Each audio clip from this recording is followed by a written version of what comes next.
Hi there and welcome to Unpacked Lunch. Hopefully you can see me. We are live on Facebook. My name is Finn Johnston and it's my delight to host us. I have the same two guests that we have every week on this are coming to join me now. So Steve Fenning and Johnny Abbott, if you're there, I would love for you to join us. Hello and welcome. Hello. Hi, Finn. This lunchtime chat where we get to unpack what has been spoken about during our Sunday service. So again, if you didn't get a chance to hear that live or on the day, or you haven't been able to catch up in the last couple of days, you can do that all online. If you go to www.forgechurch.com and if you click in the media section at the top there, we've got all our services on demand. So we've got a catch-up facility from what happened. So yeah, I would thoroughly recommend that you check that out and hear Johnny's talk, which we're going to unpack a little bit more now. So without further ado, I'm going to hand over to you guys. Steve, you're going to be asking the questions today.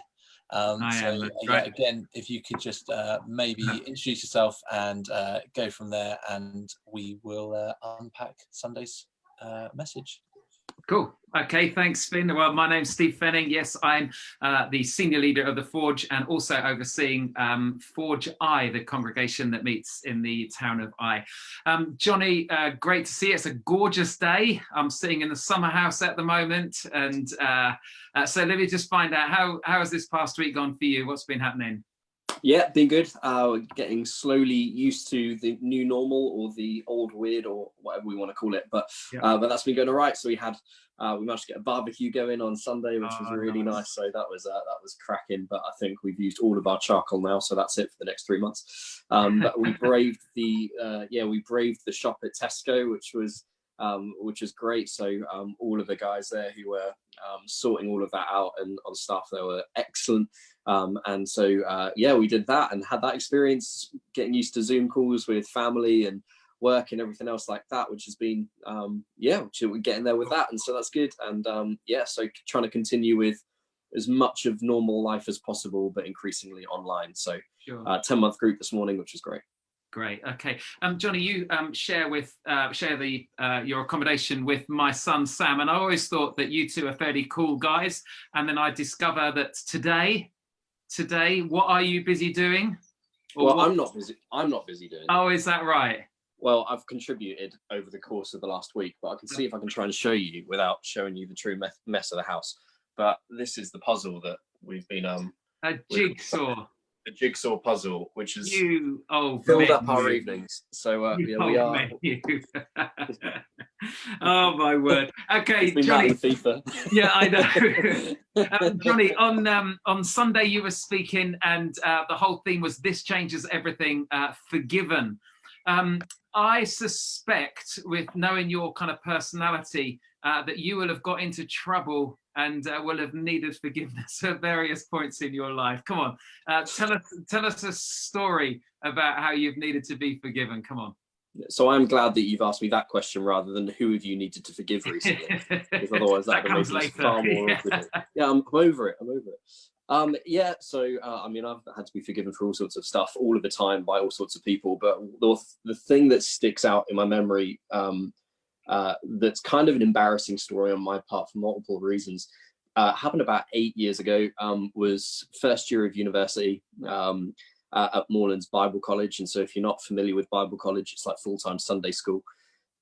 So yeah, lots of fun there, but it was great and loved it. Loved pretty much my whole experience of being there, apart from one module in my first year, and it was the communication module, and just didn't get on with it, just didn't like it, didn't click with it, whether it was whether what was taught, it was probably my attitude more than anything, but just didn't get on with it. And as part of the communication module, had to give a 15-minute talk to the rest of the group.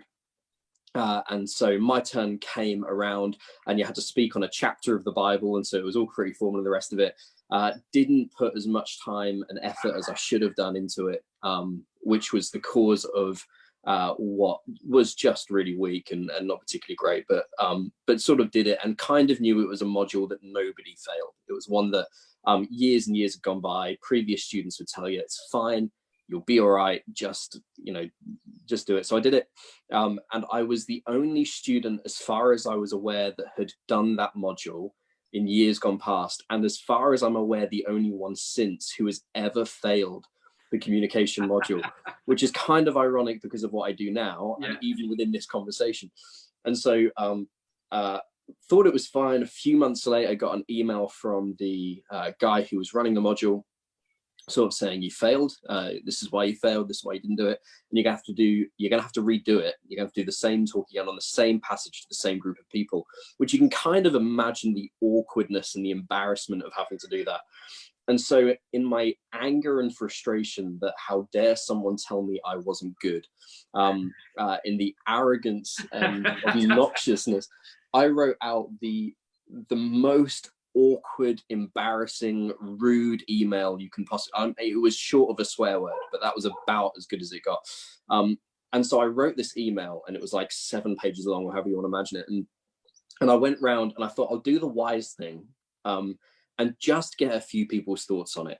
And so I went to my friend Mikey, and Mikey was like, I'd sleep on this one, you know. And then I'd go to Josh, and he'd be like, dude, I'd maybe just have another thought. And then I go to Annie, he'd be like, nah.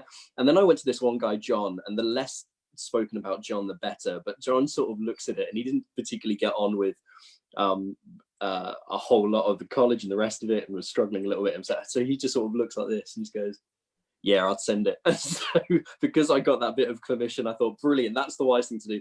Sent it, and as soon as I sent it, realized just how rude and arrogant and wrong I was, and just thought, oh no. And then I think it was either later that evening or that night or the next day, received the most full of grace email you can imagine, and which just like pressed the salt in even more. And it was a moment where I just thought, you know what, like, oh man, like, just how much in the wrong am I? And he was great. He said, listen, we've got to talk about this, and that wasn't okay, and can we meet, and can we talk about this? And so obviously apologized, and sort of said, you know what, I'm totally in the wrong here, that was totally out of order, and the rest of it. But had a meeting that was just so full of grace and you know, water under the bridge and all of that, which was totally undeserved. And it was probably only in hindsight that I realized how serious that was. But it was given a second chance. It was removing of consequence. It was restoring of relationship, all of the things that forgiveness brings, and forgiveness that I needed. Great. Okay, so you've experienced firsthand then the power of forgiveness from others. So go on. You were picking up on basically it was the death of Jesus this week. So again, like you did last week, are you happy just to highlight what are the key things that you picked up on that you would really want people to hold on to take away to Sure. So started off by talking, everyone responds to change differently, but there's always circumstances where people want change, and it's in the darkest points of life that we either experience or we can observe, or even that we can contribute to most awkwardly, whether it's a stupid email or an addiction or something that we do, or something that we've just regret, a darkness that we contribute into the world. We all want to bring change to that situation. Actually, change is a really good thing in that respect. I can remember a quote, I can't remember the quote, but the gist of a quote from C.S. Lewis that talks about one of the myths of darkness or brokenness or sin, or however you want to describe it, is that actually the consequence deteriorate over time. And actually that's just not true. Like, when we contribute darkness into the world, when we contribute brokenness into the world, it's there. We can't take it back. It's out there, and it's kind of done. And so we need something that changes everything. We need something that changes the darkness and the brokenness and or the sin, which is the theological term we'd use for it. We need something that changes that. And actually the death of Jesus is the answer to the brokenness in the world, or part of the answer to the brokenness in the world. And just like brokenness and darkness and sin don't deteriorate over time, neither does grace. Neither does that. And so looking at a chapter from the doctor called Luke, chapter 23, tells of the story of Jesus' death. Sorry, that was a wasp. I was going to say, was it a wasp, or you just stroking your hair? But anyway, as Jesus walks up to the cross, we just find these 3 different groups of people who tell Jesus to do exactly what they would do, or expect him to do, if he really was who he said he was. And so I didn't think fully believed or fully grasped who Jesus was, but they were like, if you are the Messiah, save yourself. And despite Jesus being the only one who was able to save himself, despite Jesus being the only one who probably, according to what was fair, should have saved himself, he decided to, at the expense of himself, save everybody else. And so he goes to the cross, and he's confronted by three different groups of people: the Jewish people, the Roman soldiers, and the criminal on the cross, all of which saying, save yourself, save yourself, save yourself. And yet Jesus doesn't. And so, so he goes to the cross, and it's this paying the price for that darkness, for that brokenness, showing that there's a different way, a light in which we can also have. And one by one, at this moment of Jesus's death, the three different groups of people almost have a representation of going from this moment of not understanding who Jesus was to understanding who Jesus was. So first of all, you have the other criminal who says, you know what, actually, this is someone who doesn't deserve to die, who was able to save himself, but is deciding not to. And then you have the Roman soldier, the least likely person to get it, perhaps, who, when Jesus dies, the centurion just says, you know what, surely this man is who he says he was. And then you have the Jewish believers who beat their breast as they leave. It's almost like this grief. And then some of Jesus's friends and the women who are following Jesus from afar, who see Jesus, and then Joseph, who lends out his tomb afterwards. So you have these three different groups of people who recognize in the midst of a darkness that there is someone who is willing to sacrifice themselves in order that we can find a light within the brokenness, within the darkness. And so we kind of looked at a couple of symbols of that, of the physical darkness, of the temple being curtain being torn in two, and what that sort of represented and showed. But it's this forgiveness, it's this light within the darkness that's offered and changes everything. Okay, so go on, explain then. So the death of Jesus is able to bring light into the darkness of our soul. So how do we get that? How do we experience it? And what is that experience? So it's kind of inevitable, and you'll know this more than anyone else, that whenever you try and write a talk, and however much you read and prepare and sort it out and pull it all together, that a few days after you deliver it, there's always a resource or something that comes up that just offers the best clarity to what you were trying to say. And you just think, only I knew, if only I could pull that together. But this morning, we were, as part of our 10-month group, we go through a podcast called the Bema podcast. If you know me, I'd have yelled about it before because I love it, just think it's amazing. And as part of that, looking at some of the gospel narrative. And one of the things that I think, if you've come to church before, if you're used to the church experience, or even if you're not used to the church experience, you'll have an idea of what it means for someone to stand up and sort of say, I'm going to share the gospel. And even if we don't know what that word means, which is kind of like the good news, we kind of mean it's going to be some sort of preachy Jesus's death and resurrection story. And preaching the gospel kind of means that for a lot of people. And by no means am I detracting from that or taking away from that. The death and resurrection of Jesus is the central pillar towards the Christian faith, and it's the center point of the puzzle, and it's the most critical point of the puzzle. But it is the center point of a puzzle. There's other bits around it.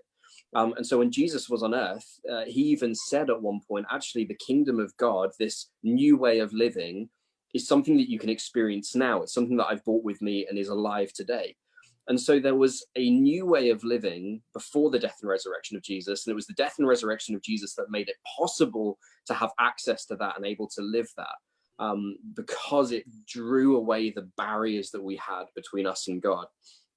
But actually what it does is more than just offering a way in which we can say a prayer and think, great, now I'm going to heaven, which is good news and amazing news.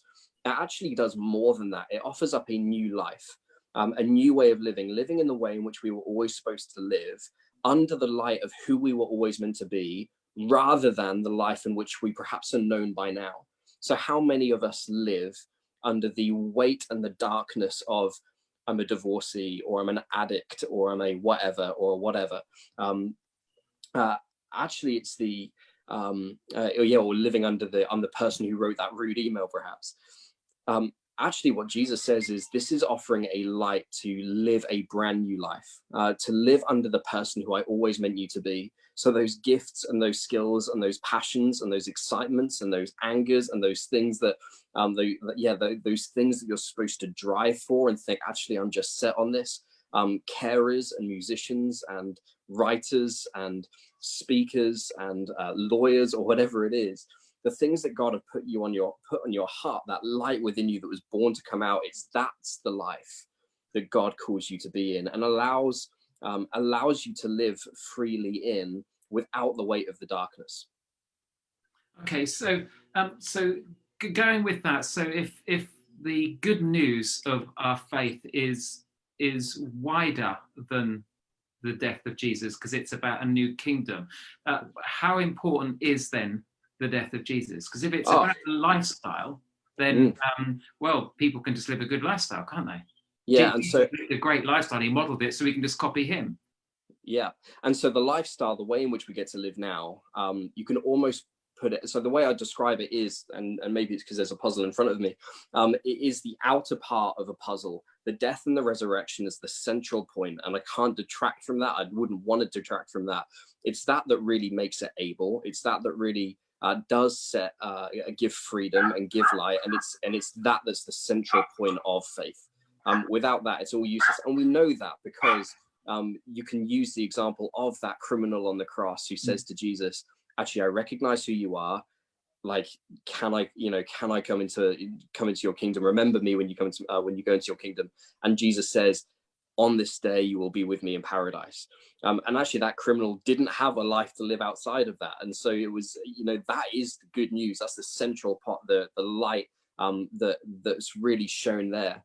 I think the good news, that's the main part of the good news. But as you expand out of that, there's more to look at. There's more to enjoy. And that's what we can live now. It's something that we can have now. It's something that we can live under now. Living a life of gratitude for a God who saved us. Living a life of gratitude for a God who wants the best for us. Living a life of gratitude for a God who's put good things within us in which we can live and express and show now. So it's definitely not just a lifestyle thing, but actually, it is a lifestyle thing as well. Okay, Johnny, thank you. That's really good. That's really helpful. So we can view the cross as part of a bigger picture that God is doing for our lives. Yeah, the central point of a big picture, I would say, for sure. Okay. And so question for you though, Steve, because you're speaking this Sunday, and so reversing the cards a little bit. Easter's coming. Easter's this Sunday. What's coming up? With regards to the kind of the Easter weekend, on Friday in the morning, there is going to be a devotion that goes out on Facebook, I believe, or Instagram, I'm not quite sure which, but that will be me just giving a kind of a context to Good Friday. And in the evening, Ben and Kat are going to be doing some worship on Good Friday evening. So it'd be great for people to join us with that. And then Sunday morning, 10:30, whether it's via our website, whether it's via Facebook or even via YouTube, people can tune into our Easter service, which starts at 10:30. And the whole theme, obviously, is of Easter Sunday and just the importance of the resurrection, that basically everything hinges of what we've been teaching, what we've been speaking about. It hinges on the resurrection, and either it's game on if it's happened, or it's game over if it didn't happen. And so that's what we're going to be considering and looking at on Sunday, which I'm really looking forward to. Really looking forward to it. Really looking forward to it. Yeah, that's it. Great. Finn. Hi guys, thank you so much. That's really helpful to just unpack some of the stuff that we've been chatting about, Johnny. Really helpful questions. I have some questions from the chat, which I'd love to kind of chuck your way if possible. Pretty big questions, not gonna lie to you, so brace yourself. So this one I thought was a great question, which was, do you, either of you, feel free to jump in, have any advice for talking to people who think they're not worthy of forgiveness? Cool. So aware that as I speak into this and answer that question, that actually people listening to this right now might feel exactly that. And so not worthy of forgiveness. I think who is worthy of forgiveness? I think the central point around forgiveness is that it's not deserved. I kind of joked with Steve in the lead up to this Sunday in talking about the death of Jesus and talking about Easter and talking about forgiveness, is that at the end of every talk that we do, we try and say a little bit of a takeaway of what you should do. What's the next step? What's the thing to do?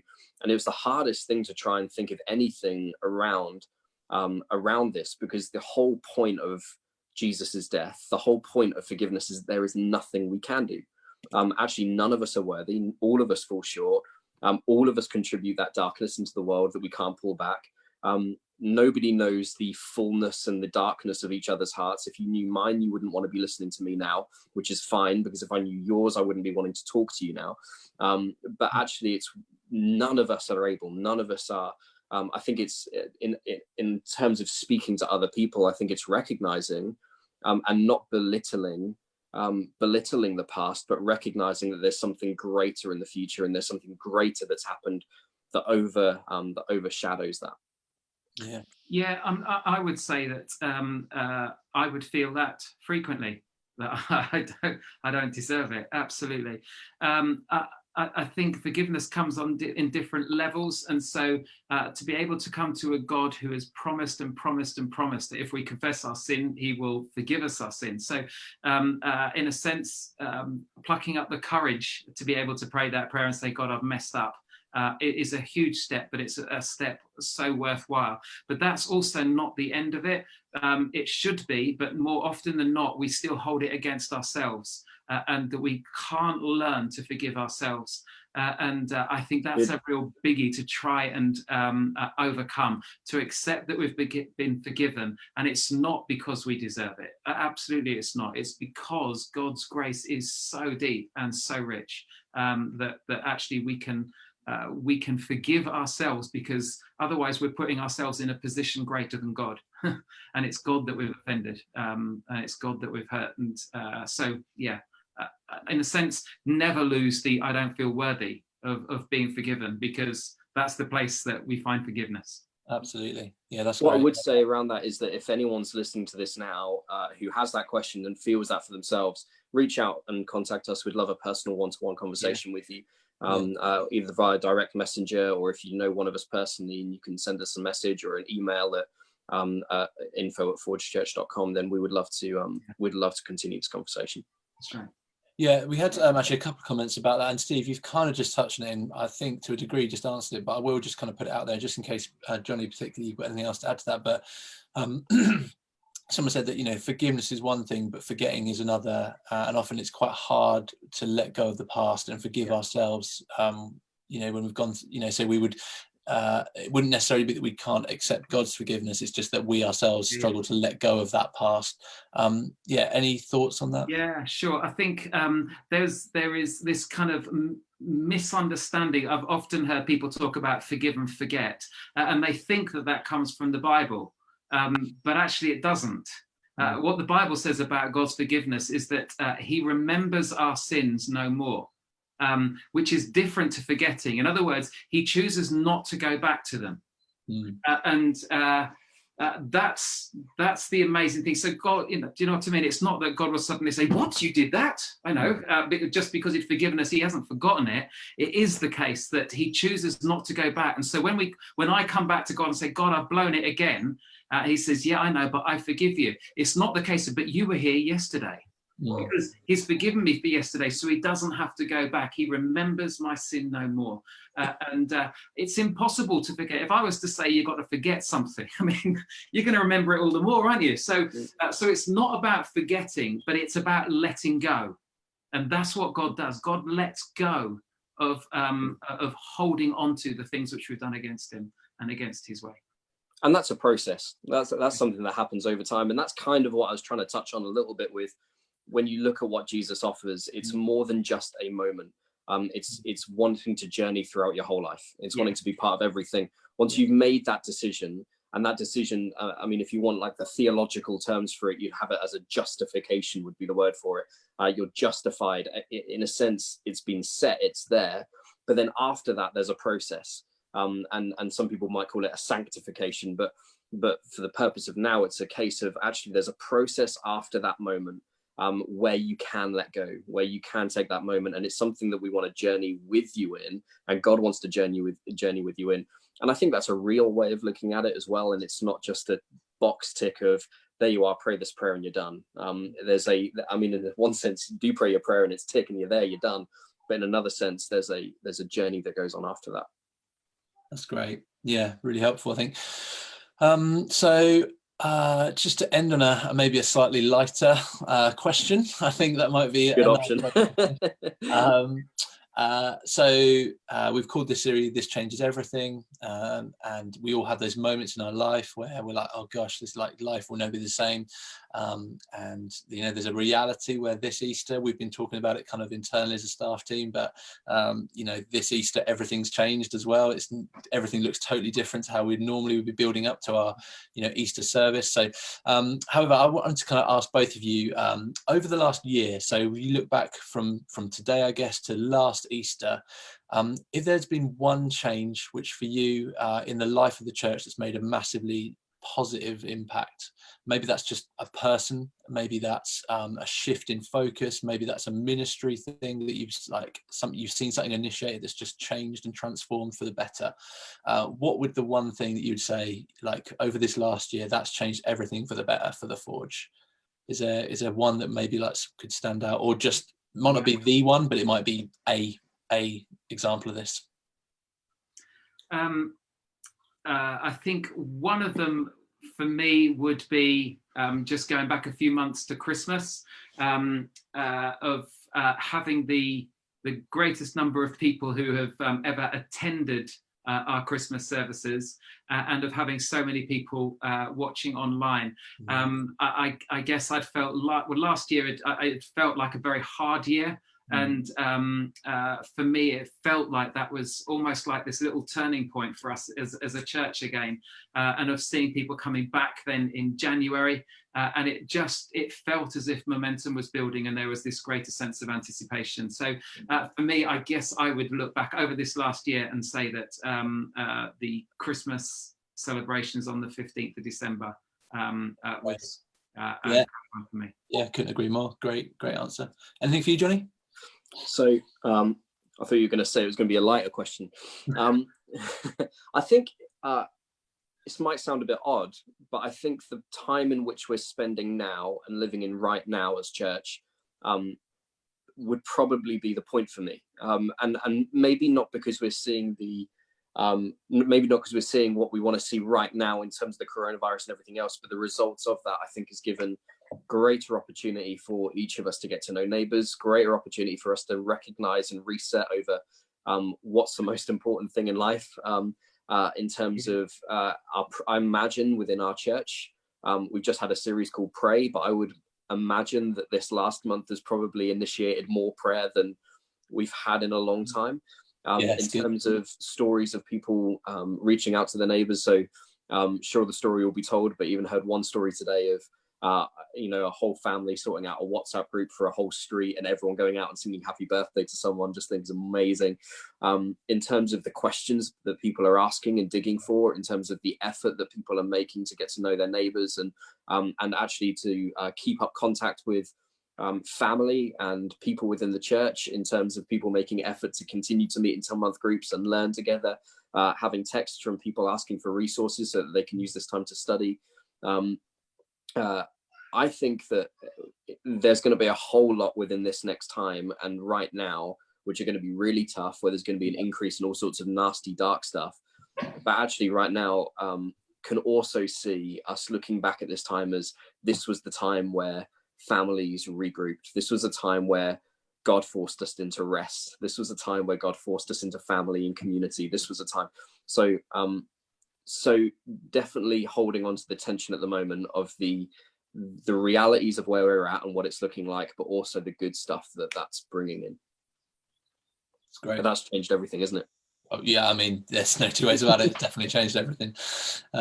Great. Thank you so much, guys. Really appreciate your time. Appreciate, the energy and effort put towards, unpacking kind of what we've been talking about each Sunday. And I think hopefully for those watching, I've seen some great comments. People finding this really useful and really helpful, and just a great forum for people to ask questions that maybe when they're watching on Sunday, they're, maybe got uncertainties and stuff. So if you are watching this, if you're watching this live, or if you're watching this back later on in the day, I would encourage you, going forward, particularly this Sunday, even it's Easter Sunday, throughout, if there's just a question that pops into your mind from something Steve says, maybe a prayer that we deliver, however that works, keep that in mind, because this is a great space to enable to kind of ask those questions, to dig into that.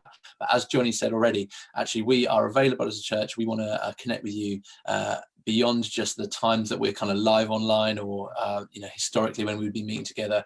So yeah, if it's helpful, if you want to get in touch with us, you can do that via the website. You can email info@forgechurch.com if that's easier, or on any of the social network stuff, you can direct message us. And yeah, we'd love to connect with you and chat with you if you have got questions or uncertainties, or just things you'd value prayer about. But for now, I'm going to draw this to a close. Thanks so much for your time, guys. And we'll see you again very, very soon. Thank you very much. Thank you.